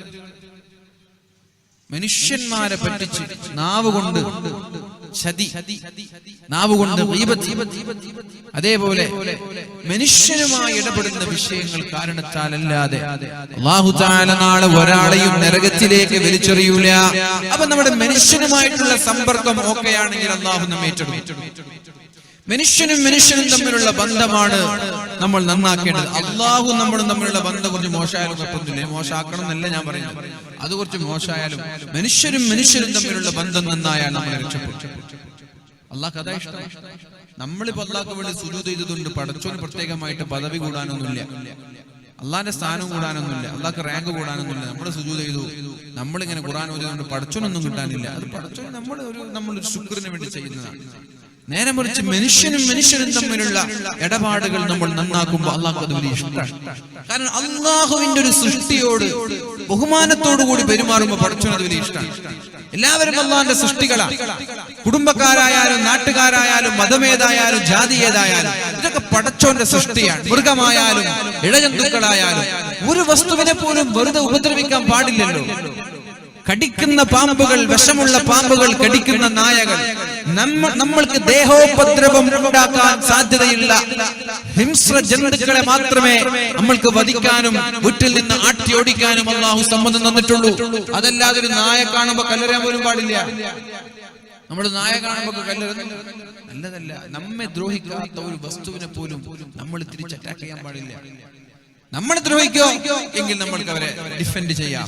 പാമ്പ്, വിഷമുള്ളൊരു പാമ്പ് വീട്ടിലുണ്ടെങ്കിൽ അടിച്ചുകൊല്ലുന്നു. എന്തിനു വേണ്ടി അടിച്ചുകൊല്ലാൻ? കാരണം ഈ പാമ്പ് നമ്മുടെ മക്കളെ കടിച്ചാൽ പിന്നെ മരിക്കും, അതുകൊണ്ട് അവരെ അടിച്ചു. തേള്, ചിലന്തികൾ, ഇഴജന്തുക്കൾ, ഇതൊക്കെ വിഷങ്ങളുള്ളതാണ്. ഇത് കടിച്ചാൽ മാരകമായ വിഷങ്ങളുള്ളത് കൊണ്ട് മരിക്കാൻ സാധ്യതയുള്ളത് കൊണ്ട് അവയെ നിങ്ങൾ എന്ത് ചെയ്തോളൂ? നിങ്ങൾക്ക് ഉപദ്രവമുണ്ടാക്കാത്ത ഒരു വസ്തുവിനെ പോലും നിങ്ങൾ വേദനിപ്പിക്കാൻ പാടില്ല. ഇനി പാമ്പിനെ തേടിപ്പിടിച്ച് കാട്ടിൽ പോയിട്ട് കൊല്ലുന്നത് ശിക്ഷാർഹമാണ്. അല്ലാഹു മാപ്പ് തരും. ഒരു കാട്ടിൽ പോയിട്ട് പാമ്പിനെ കൊല്ലാൻ പാടില്ല. എന്തേ? കാട് അത് പാമ്പിന് ജീവിക്കാനുള്ള സ്ഥലമാണ്. അത് നാട്ടിലേക്ക് വന്ന് വീട്ടിൽ കയറുമ്പോൾ നിങ്ങൾ ശിക്ഷിച്ചോളൂ. അത് നിങ്ങളുടെ ഏരിയ. നിങ്ങളുടെ ഏരിയയിൽ വന്നാൽ നിങ്ങൾക്ക് അപകടം ഉണ്ടാവും. അത്രേ ഉള്ളൂ. കടിക്കുന്ന നായ, അതിനെ തേടി പിടിച്ചിട്ട് നിങ്ങൾ അറ്റാക്ക് ചെയ്യാൻ പോകണ്ട. നിങ്ങളുടെ വീട്ടിലേക്ക് വന്നാൽ അതിനെ ഓടിച്ചു വിട്ടോളൂ. ഏതായാലും നമ്മൾക്ക് ശല്യമില്ലാത്ത, നമ്മെ ഉപദ്രവിക്കാത്ത ഒരാളെയും നമ്മൾ തിരിച്ചക്രമിക്കാൻ പാടില്ല. ഒരാളെ പോലും തിരിച്ചു വേദനിപ്പിക്കാൻ പാടില്ല. മൃഗമായാലും മനുഷ്യരായാലും. ഇവിടെ പറയുന്നത് എന്റെ പ്രിയമുള്ള മുഅ്മിനീങ്ങളെ, മനുഷ്യരുമായുള്ള ഇടപാടുകൾ നന്നാക്കി മൃഗങ്ങളും അല്ലാഹുവിന്റെ സൃഷ്ടികളോട് സ്നേഹത്തോടെ പെരുമാറിയാൽ ഇൻഷാ അല്ലാഹ് നാളെ രക്ഷപ്പെടും. അതല്ലാതെ നാവ് കൊണ്ട് അല്ലാഹുവിന്റെ സൃഷ്ടികളായ അല്ലാഹു ആദരിച്ച മനുഷ്യന്മാരുടെ ഫിത്നയും ഫസാദും ഉണ്ടാക്കി കല്യാണം മുടക്കി ഉള്ള മൗലിയാമാരുടെ ജോലിയെല്ലാം മുടക്കി നടക്കുന്ന പണിയാണെങ്കിൽ അതിന്റെ പേരിൽ നാളെ അപകടത്തിലായിരിക്കും. മൗലിയാമാരായാലും ആരായാലും. മൗലിയാമാരെന്ന് പറയണമെന്നില്ല, എല്ലാവരും ഉദാഹരണം പറഞ്ഞു. കാരണം നാട്ടിലെ കുറച്ച് നല്ല മനുഷ്യന്മാർ ഉദാഹരണം പറഞ്ഞു. പള്ളിക്കൊക്കെ വരുന്ന കുറച്ച് നല്ല മനുഷ്യന്മാരായിരിക്കും, അവരുദാഹരണം പറഞ്ഞു. പള്ളിക്കൊക്കെ വന്നിട്ട് നല്ല മനുഷ്യന്മാരായിട്ട് ഉള്ള ഫിത്ന കൊണ്ട് തിരിച്ചു പോണ്ട. പിന്നെ ഫിത്ന വേറെ ഇഷ്ടം പോലെ നടക്കുന്നുണ്ട്. കുടുംബത്തിലും നാട്ടിലും ക്ലബിലും റോഡ് സൈഡിലൊക്കെ ഇഷ്ടം പോലെ നടക്കുന്നുണ്ട്. അതൊക്കെ ഇതിൽ പെട്ടു. നല്ല മനുഷ്യന്മാർ തന്നെ അപകടത്തിലാണെങ്കിൽ ബാക്കിയുള്ളവരുടെ കാര്യം പറയണോ? അതുകൊണ്ട് നല്ല മനുഷ്യന്മാരുടെ ഉദാഹരണം പറഞ്ഞു. അപ്പൊ രക്ഷപ്പെടാനുള്ള വഴി ഇതൊക്കെയാണ്. അല്ലാഹുവിന്റെ ഹബീബായ മുഹമ്മദ് മുസ്തഫ സല്ലല്ലാഹു അലൈഹി വസല്ലമ തങ്ങൾ പറഞ്ഞു, നാളെ നരകത്തിലേക്ക് അല്ലാഹു തആല ആരെങ്കിലും തിരിച്ചറിയുമെങ്കിൽ അത് അവരുടെ നാവ് കാരണത്താൽ മാത്രമായിരിക്കുമെന്ന് ശഫീഉനാ റസൂലുള്ളാഹ്. അതേപോലെ തന്നെ ഞാൻ പറഞ്ഞ 4 കാര്യങ്ങൾ. ഒന്ന്, മിസ്കീന്മാരെ ഭക്ഷിപ്പിക്കലാണ്. എന്താ മിസ്കീന്മാരെ ഭക്ഷിപ്പിച്ചാനുള്ള ഗുണമെന്താ? ഒരു മുതലാളി നാട്ടിലുള്ള മിസ്കീനായ ഒരാളുടെ വീട് തേടിപ്പോയി. അയാളുടെ വീട് കാണുമ്പോൾ അല്ലാഹുവിന് ഓർമ്മ വരും, അല്ലാഹുവിന് ശുക്ർ ചെയ്യും. നബിതങ്ങൾ പറഞ്ഞ വിഷയങ്ങളിലൊക്കെ യുക്തിയുണ്ടാകുമെന്ന് മനസ്സിലാക്കണം. രണ്ടാമത്തെ വിഷയം പറഞ്ഞത് നോമ്പെടുക്കാനാണ്. നോമ്പെടുത്താൽ തെറ്റുകളിൽ നിന്ന് അകന്നു നിൽക്കാൻ കഴിയും. നന്മയുടെ കവാടങ്ങൾ നോമ്പിലാണുള്ളത്. തിന്മകളിൽ നിന്ന് അകന്നു നിൽക്കാനും പാവപ്പെട്ടവന്റെ പട്ടിണി അറിയാനും വിശക്കുന്നവന്റെ പ്രയാസം അറിയാനും നോമ്പ് കൊണ്ട് നമ്മൾക്ക് ഉപകാരമുണ്ടാകും. നോമ്പില്ലാത്ത ദിവസങ്ങളിൽ അല്ലാഹു നമ്മൾക്ക് നൽകുന്ന സുഖത്തിന്റെ വാല്യൂ തിരിച്ചറിയാൻ നോമ്പെടുക്കുന്ന ദിവസങ്ങൾ ഉപകരിക്കുമെന്നാ പറഞ്ഞത്. പിന്നെ പറഞ്ഞു നബി സല്ലല്ലാഹു അലൈഹി വസല്ലമ തങ്ങൾ മൂന്നാമത് പറഞ്ഞത് രോഗികളെ സന്ദർശിക്കണമെന്നാണ്. നാട്ടിലുള്ള രോഗികളായ ആളുകൾ, കുടുംബക്കാരായാലും നാട്ടുകാരായാലും ചങ്ങാതിമാരായാലും ഏത് മതങ്ങളായാലും അവരെ സന്ദർശിക്കുന്ന ജീവിതത്തിൽ മാറ്റങ്ങൾ ഉണ്ടാവാൻ കാരണമാകും. അതുകൊണ്ട് വഅദിനേക്കാളും ഉപകാരമുള്ള ഏറ്റവും വലിയ വഅദ് ഏതാണെന്ന് ചോദിച്ചാൽ നമ്മുടെ മക്കളെയും നമ്മുടെ ഭാര്യയെയും കൂട്ടി ഇടയ്ക്കിടെ ഏതെങ്കിലും ക്യാൻസർ സെന്ററുകളിലേക്ക് പോകലാണ്, ഇടയ്ക്കിടെ ഡയാലിസിസ് സെന്ററുകളിലേക്ക് പോകലാണ്, RCCയിലേക്ക് പോകലാണ്, മംഗലാപുരത്തുള്ള ഏതെങ്കിലും ഹോസ്പിറ്റലുകളിൽ ICUവിൽ കഴിയുന്ന പ്രയാസം അനുഭവിക്കുന്ന ആളുകളിലേക്ക്, അല്ലെങ്കിൽ മാരകമായ രോഗം പിടിപ്പെട്ട വാർഡുകളിലുള്ള ആളുകളെ കാണാൻ പോകലാണ്. നമ്മുടെ ജീവിതത്തിലെ ഏറ്റവും വലിയ വഅദ് എന്ന് എന്റെ പ്രിയപ്പെട്ട ഉമ്മമാരോട്, രക്ഷിതാക്കളോട് ഞാൻ പറയാണ്. സമ്പത്ത് കൊണ്ട് അഹങ്കരിക്കുന്ന ആളുകളുണ്ടെങ്കിൽ, സഹോദരങ്ങളെ, സമ്പത്ത് കൊണ്ട് അഹങ്കരിക്കുന്ന ആളുകളുണ്ടെങ്കിൽ, അതേപോലെ തന്നെ സ്ഥാനമാനങ്ങൾ കൊണ്ട് അഹങ്കരിക്കുന്ന ആളുകളുണ്ടെങ്കിൽ, കഞ്ചാവ് പോലെ, മയക്കുമരുന്ന് പോലെ, കള്ളുകുടി പോലെയുള്ള അല്ലാഹു ഹറാമാക്കിയ ഡ്രഗ് അഡിക്റ്റായി ആരെങ്കിലും മാറിയ ചെറുപ്പക്കാരുണ്ടെങ്കിൽ അവരോടൊക്കെ ഈ വഅദിന്റെ സദസ്സിൽ ഖിയാമത്ത് നാൾ വരെ വഅദ് പറഞ്ഞാലും അവർ വഅദ് ഈ തോന്നിവാസങ്ങൾ നിർത്തുമെന്ന് എനിക്ക് തോന്നുന്നില്ല. ഒരു മയക്കുമരുന്ന് ഉപയോഗിക്കുന്ന ഒരാൾ ഒന്നാമത് അവർ വഅദിന് വരൂല. മനസ്സിലായി? ചില സ്ഥലത്തുണ്ടാവും വഅദിന്റെ വിഷയം കഞ്ചാവും മയക്കുമരുന്നും ലഹരിയൊക്കെ പറഞ്ഞിട്ട് വഅദിന്റെ വിഷയങ്ങൾ കൊടുക്കും ചില ആളുകൾ. എന്നാല് ആകെ വേദന വേണ്ടി വയസ്സന്മാർ ഇവരൊന്നും കഞ്ചാവ് മയക്കുമരുന്ന് അടിക്കൂലെന്ന് ഉറപ്പാണ്. നിങ്ങളൊക്കെ എപ്പോഴും കഞ്ചാവ് കണ്ടിട്ടുണ്ട്, കേട്ടിട്ടുണ്ട്. നിങ്ങളോട് കഞ്ചാവിനെ കുറിച്ച് പറഞ്ഞിട്ട് എന്താ കാര്യം? ഈ കഞ്ചാവും മയക്കുമരുന്ന് അടിക്കുന്നതിന് വേദന ഒന്നും ഇരിക്കും. പിന്നെ ആരുടെ വേദന അറിയേണ്ടത്? ഒന്നാമതായി അവർ വന്നിട്ട് വഅദിന്റെ സദസ്സിൽ ഇരിക്കൂല. രണ്ടാമതായി വഅദ് കൊണ്ടൊന്നും ഈ മയക്കുമരുന്നിനെ, ഇതിന്റെ അഡിക്ഷനുള്ള ആളുകളെ മാറ്റാൻ നമ്മൾക്ക് കഴിയില്ല. അത്രയും സ്ട്രോങ് ആണ് ഒരു വിഷയം. പ്രണയമടക്കം, ഈ പ്രണയം അതിന്റെ ഡെപ്തിലെത്തിയാൽ വഅദ് പറഞ്ഞു കൊടുത്തിട്ട് ഒരു കാര്യമില്ല. ഉമ്മമാര് വഅദ് അറിഞ്ഞു കൊടുക്കാൻ പ്രണയം ഡെപ്തിലെത്തി എനിക്ക് അയാളെ തന്നെ വേണമെന്ന് പറയുന്ന ഒരു പെണ്ണിനോട് ഉമ്മ കരഞ്ഞിട്ട് കാല് പിടിച്ചാൽ ഉമ്മ പോയി പണി നോക്കുന്ന വീട്ടിൽ നിന്ന് ഇറങ്ങിപ്പോകുന്നത് എന്തുകൊണ്ടാണ്? അത് ഡെപ്തിലെത്തിയാൽ ക്യാൻസറിനേക്കാൾ അപകടമാണ്. ക്യാൻസർ ഒക്കെ ചിലപ്പോ രക്ഷപ്പെട്ടേക്കാം. ഇതൊന്നും ഡെപ്തിലെത്തിയാൽ ഉപ്പാനും ഉമ്മാനും വേണ്ടെന്ന് പറഞ്ഞ് ഇറങ്ങിപ്പോകും. പിന്നെ അവരോട് വേദന എന്താ കാര്യം? പ്രണയൊക്കെ വലിയ അപകടമാണ്. ഡെപ്തിലെത്തിയാൽ അതൊരു മാരകമായ രോഗം തന്നെയാണ്. അപകടമാണ് പ്രണയം എന്നുള്ളത്, മയക്കുമരുന്നുള്ളത്. ഈ കഞ്ചാവ്, മയക്കുമരുന്ന്, കള്ള്, ലഹരി, ഇതൊക്കെ അതിന്റെ വല്ലാതെ അഡിക്ഷൻ ഉണ്ടായാൽ, സീസർ ഇതുപോലെയുള്ള കാര്യങ്ങളൊക്കെ അഡിക്ഷൻ ഉണ്ടായാൽ അതൊന്നും പ്രാന്ന് പറഞ്ഞ് നിർത്താൻ കഴിയില്ല. പിന്നെ ഇവരെങ്ങനെ നിർത്തേണ്ടത്? ഇതൊക്കെ നിർത്തേണ്ട വഴി എന്താണ്? പ്രണയം നിർത്താനുള്ള വഴിയുണ്ട്. ഈ ഒളിച്ചോടിയിട്ട് വീട്ടിൽ നിന്ന് ഇറങ്ങിപ്പോയി ലാസ്റ്റ് കാമുകനെ ഒഴിവാക്കിയിട്ട് ജീവിതം തന്നെ നഷ്ടപ്പെട്ട ആളുകൾ താമസിക്കുന്ന കുറെ സ്ഥാപനങ്ങളുണ്ട്. അവിടെ കൊണ്ടുപോയിട്ട് ഈ പെൺകുട്ടികളെ ഒരു ദിവസം അവിടെ പാർപ്പിക്കണ്ട, നിങ്ങളുടെ കൈയും പിടിച്ച് അവരെ കൊണ്ടുപോവാ.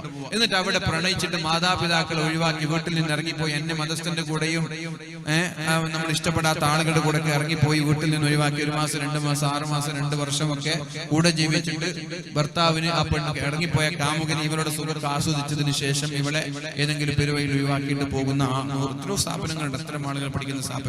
ആ നല്ലോണം പ്രണയം തലക്ക് പിടിച്ച ആളുകൾ അങ്ങോട്ട് കൊണ്ടുപോയാൽ മതി. മാതാപിതാക്കൾ പറഞ്ഞിട്ട് കേൾക്കാതെ പ്രണയം തലക്ക് പിടിച്ചിട്ട് കാമുകൻ തന്നെ വേണമെന്ന് പറഞ്ഞ് വാശി പറിച്ച് വീട്ടിൽ നിന്ന് ഇറങ്ങി നിൽക്കാൻ ശ്രമിക്കുന്ന, വീട്ടിൽ നിന്ന് ഇറങ്ങി വിടാൻ ശ്രമിക്കുന്ന പെൺകുട്ടികളെയും കൊണ്ട് അത്തരം സ്ഥാപനങ്ങളിൽ പോയി ഒരു ദിവസം അവിടെ താമസിക്കും. നന്നായിക്കോട്ടെ. അതേപോലെ തന്നെ മയക്കുമരുന്ന്, സീസർ, കഞ്ചാവ്, ലഹരി, കള്ള്, ഇതുപോലെ ഇതിന്റെ അഡിക്ഷൻ ഉള്ള ആളുകളെ നിങ്ങൾ RCCയിൽ കൊണ്ടുപോയാൽ മതി. തിരുവനന്തപുരം RCCയിലേക്ക് ഈ ആളുകളെ കൊണ്ടുപോയി, ഈ ആളുകളെ മക്കളൊക്കെ കയ്യിലും പിടിച്ച് അവരോട് വേദമൊന്നും പറഞ്ഞിട്ട് ഒരു കാര്യമില്ല, അവരെ കൈയും പിടിച്ച് കൊണ്ടുപോകാം. സീസർ വലിച്ചിട്ട് ക്യാൻസർ വന്ന ആളുകളെ കാണിച്ചു കൊടുക്കുക, മയക്കുമരുന്ന് കൊണ്ട് ക്യാൻസർ വന്ന ആളുകളെ കാണിച്ചു കൊടുക്കുക, കള്ളു കുടിച്ചിട്ട് ഹൃദയ സംബന്ധമായ അസുഖങ്ങളും ക്യാൻസർ പോലെയുള്ള അസുഖങ്ങളൊക്കെ വന്ന ആളുകൾ, അവരുടെ രംഗങ്ങൾ, അവരുടെ വീഡിയോകൾ, അവരുടെ ഫോട്ടോകൾ, അവർ നിരങ്ങിക്കുന്ന യാതന, അവരെ അങ്ങനെ ഒച്ച വെക്കുന്ന, അവരെ ടഹസിക്കുന്ന ആർത്തനാദം, ഇതൊക്കെ കേൾക്കുമ്പോൾ പഠിച്ചോനെ എനിക്ക് കള്ളും വേണ്ട കഞ്ചാവും വേണ്ടെന്ന് സുഖിച്ച് ജീവിച്ചാൽ മതി, ആരോഗ്യത്തോടെ ജീവിച്ചാൽ മതി എന്ന് വീട്ടിൽ നിന്ന് ഇറങ്ങി വരും, RCCയിൽ നിന്ന് ഇറങ്ങി വരും. നല്ലോണം സമ്പത്തൊക്കെ തലക്ക് പിടിച്ച് ദീനും ബോധവും ഇല്ലാതെ തെണ്ടി നടക്കുന്ന ധിക്കാരികളായ കുറച്ച് ടീമുകളുണ്ട്. അവരെ നിങ്ങൾ എന്ത് ചെയ്യാ? CH സെന്റർ ഉണ്ട്, തിരുവനന്തപുരത്ത് CH സെന്റർ ഉണ്ട്. അവിടെ കൊണ്ടുപോയിട്ട് അവിടെ ജീവിക്കുന്ന കുറെ പ്രയാസം അനുഭവിക്കുന്ന ആൾ അവിടെ നിന്ന് പോകണമെന്നില്ല, മംഗലാപുരത്ത് പോയാൽ ഹോസ്പിറ്റലുകളിൽ കുറെ വാർഡുകളുണ്ട്. ഈ പ്രത്യേകിച്ചിട്ട് ചെലവ് കുറഞ്ഞ ഹോസ്പിറ്റൽ, വലിയ വലിയ അറിയപ്പെട്ട ഹോസ്പിറ്റൽ ഉണ്ടാവും, അഥവാ സർവീസ് ചാരിറ്റി ആയി ചെയ്യുന്ന ഹോസ്പിറ്റൽ. അത്തരം ഹോസ്പിറ്റലുകളിലെ ചില വാർഡുകളുണ്ട്. ആ വാർഡുകളിൽ കൊണ്ടുപോയി 2-3 മണിക്കൂർ നേരം അവിടെ രോഗം കൊണ്ട് പ്രയാസപ്പെടുന്ന ആളുകളെ കൊണ്ട് കാണിക്കുക. അവരുടെ അട്ടഹാസം, അവരുടെ ഒച്ചപ്പാട്, അവരുടെ കരച്ചിൽ, അവരുടെ വേദന, അവരുടെ മുറിഞ്ഞ കാലുകൾ, അവരുടെ കൈകൾ, അവരുടെ വ്രണങ്ങളിൽ ഇങ്ങനെ പുഴുവരിക്കുന്നത്, ഇതൊക്കെ കാണുമ്പോൾ ഇതൊക്കെ ഒരു വേല.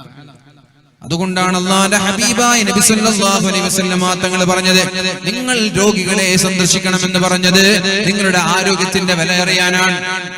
രോഗിയെ സന്ദർശിക്കുമ്പോഴാണ് നിങ്ങളുടെ ആരോഗ്യത്തിന്റെ വില അറിയാം. ശരീരത്തില് ഞാൻ ഈ അടുത്തൊരാളെ സന്ദർശിക്കാൻ പോയി, ഒരു ഹോസ്പിറ്റലിൽ ഒരാളെ സന്ദർശിക്കാൻ പോയി. മൂക്കിലേക്ക് പൈപ്പ് ഇട്ടിട്ടുണ്ട്, തിന്നാൻ കൊടുക്കുന്നത് മൂക്കിലാണ്. മാസങ്ങളായി കിടന്ന കിടപ്പിൽ അദ്ദേഹത്തിന്റെ പിൻഭാഗത്ത് മുറി വന്നിട്ട് മുറിയിൽ നിന്നൊക്കെ ദുർഗന്ധം ഉണ്ടാവാണ്, മുറിയിൽ നിന്നൊക്കെ സ്മെല്ല് വരാണ്. എന്റെ രോഗിയായിട്ട് കിടന്നിട്ട് മാസങ്ങളായി അങ്ങോട്ടും ചെരിയാനും കഴിയില്ല, ഇങ്ങോട്ടും ചെരിയാനും കഴിയില്ല. കിടന്ന കിടപ്പിൽ ഇങ്ങനെ രോഗം വന്ന് അവിടെയൊക്കെ വെന്ത് അസുഖമുണ്ടായി, വ്രണമുണ്ടായി, മുറിയുണ്ടായി, സംസാരിക്കാൻ കഴിയാതെ. സ്വന്തം വീട്ടുകാർക്ക് എത്ര കാലം നോക്കാൻ പറ്റും ഒരാൾ? ഇങ്ങനൊരു രോഗിയായാൽ ഒരു വീട്ടുകാർക്ക് എത്ര കാലം നോക്കാൻ പറ്റും, എത്ര കാലം സംരക്ഷിക്കാൻ പറ്റും? ഇതൊക്കെ ആലോചിക്കേണ്ട വിഷയമാണ് എന്റെ പ്രിയപ്പെട്ട സഹോദരങ്ങളെ, സഹോദരിമാരെ. അതുകൊണ്ട് രോഗികൾ എവിടെയെങ്കിലും കുടുംബക്കാര്, നാട്ടുകാരൊക്കെ രോഗികളാണെന്നറിഞ്ഞാൽ നിങ്ങൾ പോയി സന്ദർശിക്കുന്നതിന് പകരം നിങ്ങളുടെ നല്ല ആരോഗ്യമുള്ള മക്കളെയും, ആണായാലും പെണ്ണായാലും, അവരെയൊക്കെ കൊണ്ടുപോയി രോഗികളെ ഒന്ന് കാണിച്ചു കൊടുക്കുക. അള്ളാഹുവിനെ കുറിച്ചുള്ള ബോധം വരാൻ, ദീനീ ബോധം വരാൻ, ചമ്മാടിത്തങ്ങളും തെമ്മാടിത്തരങ്ങളൊക്കെ നിർത്തിയിട്ട് അള്ളാഹുവിലേക്ക് മടങ്ങാൻ ഇത് ഉപകരിക്കുമെന്നാണ് ഈ മഹത്തായ സംഭവങ്ങളിൽ നിന്ന് മനസ്സിലാക്കേണ്ടത്. പിന്നെ പറഞ്ഞു റസൂലുള്ളാഹി സ്വല്ലല്ലാഹു അലൈഹി വസല്ലം നാലാമതായി പറഞ്ഞത്, മരിച്ച മയ്യിത്തിന്റെ കൂടെ നിങ്ങൾ സന്ദർശിക്കുക, മയ്യിത്തിനെ പിന്തുടരുക. ഒരാൾ മരിച്ചു എന്നറിഞ്ഞാൽ അവിടെ പോവുക, അതൊരു വഅലാണ്. മരിച്ച ഒരാളെ കാണുമ്പോ അന്നെങ്കിലും എന്തുണ്ടാകും? മരണത്തെ കുറിച്ചുള്ള ഒരു ചിന്തയുണ്ടാകും. നാളെ ഇതേപോലെ ഞാനും കിടക്കേണ്ടി വരൂലേ, നാളെ ഇതേപോലെ ഞാനും മരിച്ചു കിടന്നാൽ ആരാ എന്നെ നോക്കാം? ഞാൻ മരിച്ചാൽ എന്റെ നന്മകൾ ചെയ്യാൻ എന്നെ സഹായിക്കാൻ ആരാ ഉള്ളത്? എന്റെ ഖബറിലേക്ക് വല്ല നന്മകളുണ്ടോ?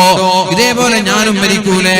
ഇയാൾക്ക് രോഗമുണ്ടായിരുന്നു, 30 വയസ്സല്ലേ ആയിട്ടുള്ളൂ, 28 വയസ്സല്ലേ ആയിട്ടുള്ളൂ, 14 വയസ്സല്ലേ ആയിട്ടുള്ളൂ, എനിക്കാണെങ്കിൽ 40 കഴിഞ്ഞു, ഇനി ഞാനും ഇതേപോലെ മരിക്കാമല്ലോ.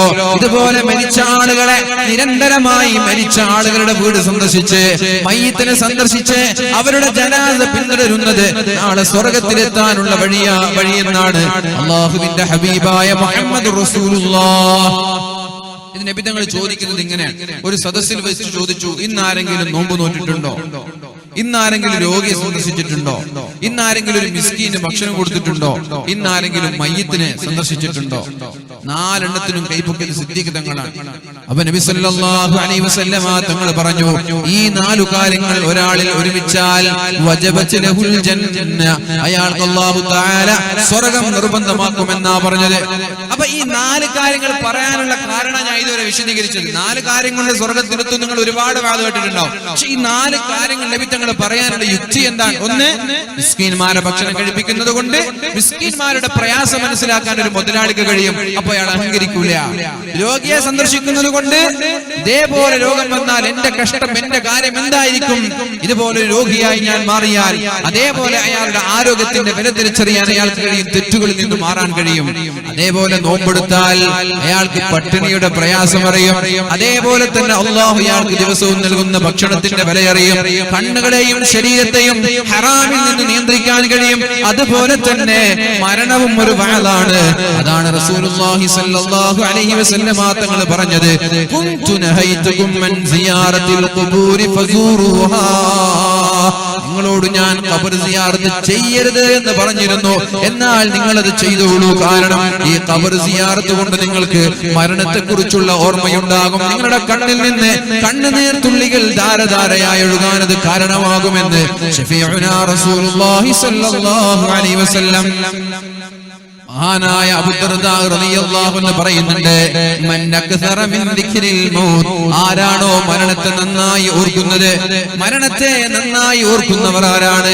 ഖല്ല ഹസുദുഹു വ ഖല്ല ഫറഹുഹു, അയാളുടെ അസൂയ കുറയുമെന്നാ പറഞ്ഞത്. മരണത്തെ ഓർക്കുന്ന ആളുകൾക്ക് അസൂയയുണ്ടാവില്ല. വ ഖല്ല ഫറഹുഹു, അയാൾക്ക് അഹങ്കാരം ഉണ്ടാവില്ല, വൈരാഗ്യം ഉണ്ടാവില്ല.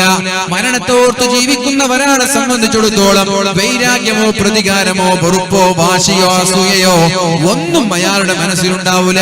വൈകുന്നേരം മരിക്കുന്ന ഞാൻ എന്തിന് ആരോട് പിണങ്ങണമെന്ന ചിന്തയാ ഉണ്ടാവുക. വൈകുന്നേരം പിണങ്ങുന്ന ഒരാൾ ഞാൻ എന്തിന് ആരോട് പിണങ്ങണമെന്ന ചിന്തയാ ഉണ്ടാവുക. അതുകൊണ്ട് മരണത്തിന് തയ്യാറാവുക എന്നൊരു വിഷയം നമ്മൾ ചർച്ച ചെയ്യുമ്പോ എങ്ങനെയാണ് മരണത്തിന് തയ്യാറാവേണ്ടത്? എങ്ങനെയാണ് മരണത്തിന് തയ്യാറാവേണ്ടത്? ഒന്നാമതായി മരണത്തിന് തയ്യാറാവുന്ന നമ്മൾക്ക് അല്ലാഹു നൽകുന്ന ഒരു പ്രത്യേകതയുണ്ട്. മരണത്തെ ഓർക്കുന്ന നമ്മൾക്ക് അല്ലാഹു നൽകുന്ന ഒരു പ്രത്യേകതയുണ്ട്. എന്താണ് ആ പ്രത്യേകത? നിരന്തരമായി ഞാൻ മരിക്കുമെന്നുള്ള ചിന്തയോടെ, ഇത് വയസ്സന്മാർക്ക് മാത്രം ഉണ്ടാവേണ്ട ഒരു പ്രത്യേകതയല്ല. ഞാൻ മരിക്കുമെന്നുള്ളൊരു ചിന്ത വയസ്സന്മാർക്ക് മാത്രം ഉണ്ടാവേണ്ട ഒരു പ്രത്യേകതയല്ല.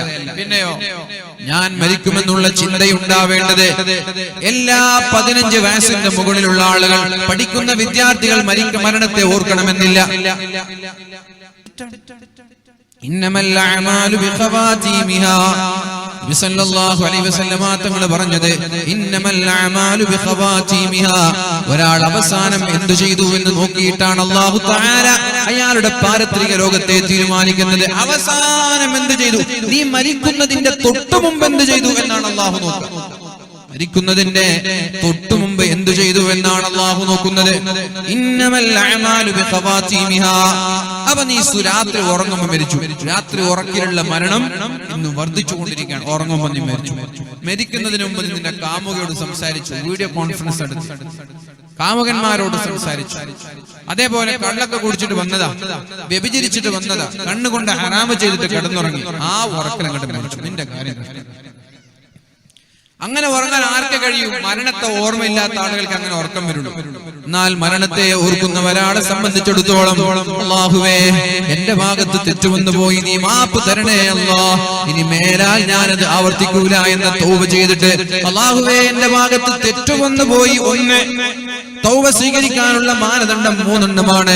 അല്ലാഹുവേ, എന്റെ ഭാഗത്ത് തെറ്റ് വന്നുപോയി, തെറ്റാണെന്ന് സമ്മതിക്കുക, കുറ്റബോധം ഉണ്ടാവുക, ഞാൻ ചെയ്തത് തെറ്റാണ് റബ്ബേ, എനിക്കതിൽ കുറ്റബോധമുണ്ട്, ഇനി ഞാൻ ആവർത്തിക്കില്ല റബ്ബേ. 2, ഇനി മേലാൽ ഞാനിത് ആവർത്തിക്കില്ല എന്ന് നാവ് കൊണ്ടല്ല മനസ്സുകൊണ്ട് പറയണം. നാവ് കൊണ്ട് പറയാൻ ആർക്കും കഴിയാം, നാവ് കൊണ്ടല്ല മനസ്സുകൊണ്ട് പറയണം, അല്ലാഹുവേ ഞാൻ ഇനി മേലാൽ ഇത് ആവർത്തിക്കൂല. 3ാമത്തെ വിഷയം പറയുന്നത് തെറ്റുകളിൽ നിന്ന് മാറി നിൽക്കുക. എന്ത് തെറ്റാണോ നീ ചെയ്യുന്നത് ആ തെറ്റിൽ നിന്ന് മാറി നിൽക്കണം. ഈ 3 കാര്യങ്ങൾ തെറ്റിൽ നിന്ന് മാറി നിന്ന് ചെയ്തു പോയ തെറ്റിലുള്ള കുറ്റബോധത്തോടുകൂടെ ഇനി മേലാൽ ആവർത്തിക്കൂല എന്ന ഉറപ്പോടുകൂടി അല്ലാഹുവേ എനിക്ക് നീ പുറത്തു തരണേ എന്ന് പറഞ്ഞാൽ അയാൾ തെറ്റു ചെയ്യാത്തവനെ പോലെയാണെന്ന് ശഫീഉനാ റസൂലുള്ളാഹ്.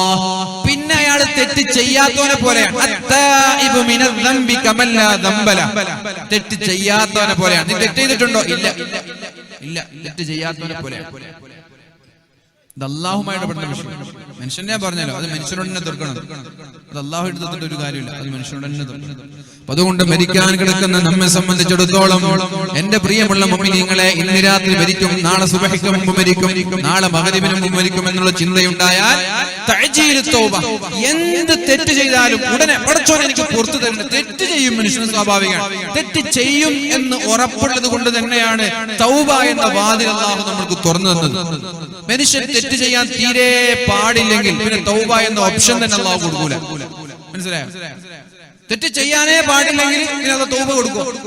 തെറ്റ് ചെയ്യാൻ സാധ്യതയുള്ളത് കൊണ്ടും തെറ്റ് സംഭവിക്കുമെന്ന് ഉറപ്പുള്ളത് കൊണ്ടാണ് തൗബ എന്ന കവാടം കൊടുക്കുന്നത്. ഇല്ലെങ്കിൽ തൗബ എന്ന വസ്തു അല്ലാഹു ഉണ്ടാകൂല. തെറ്റ് ചെയ്തതിനൊക്കെ പിടിച്ച് ചുട്ടി നരകത്തിലേക്ക് എറിയും. അല്ലാഹു അറിയാം തെറ്റ് സംഭവിക്കും, അതുകൊണ്ട് തൗബ കൊടുക്കും. തെറ്റ് സംഭവിക്കും. അതുകൊണ്ട് തെറ്റ് സംഭവിക്കുന്ന ഒരാൾ മരണത്തെ ഓർക്കുന്നവനാണെങ്കിൽ തഅജീലു തൗബ, അയാൾ തെറ്റ് വരുന്നതിനനുസരിച്ച് തൗബ ചെയ്തുകൊണ്ടേയിരിക്കും.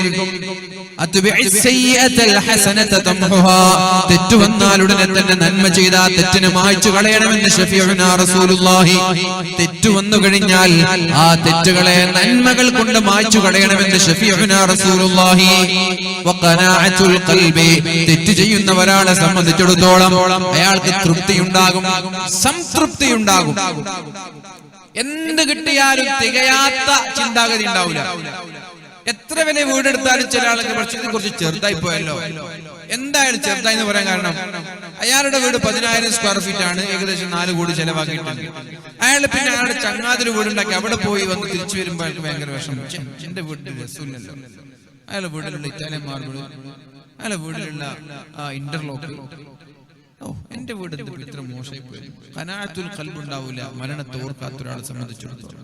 എന്നാൽ ഖനാഅത്തുൽ ഖൽബ് ഉണ്ടാകും മരണത്തെ ഓർക്കുന്നവൻ. അവന്റെ വീട് ഒരു റൂമാണ്, ആ റൂമിൽ ഒരു സ്റ്റുഡിയോ റൂമാണ്, അതിലൊരു കിച്ചൺ ഉണ്ട്, അതിലൊരു ഹാളുണ്ട്, അതിലൊരു ബെഡ്റൂം ഉണ്ട്. സ്റ്റുഡിയോ റൂം എന്ന് പറഞ്ഞാൽ ഗൾഫിലൊക്കെ സ്റ്റുഡിയോ റൂം എന്ന് പറഞ്ഞാൽ എന്താ, കിച്ചണും ബെഡ്റൂമും ഒക്കെ ഒന്നെ.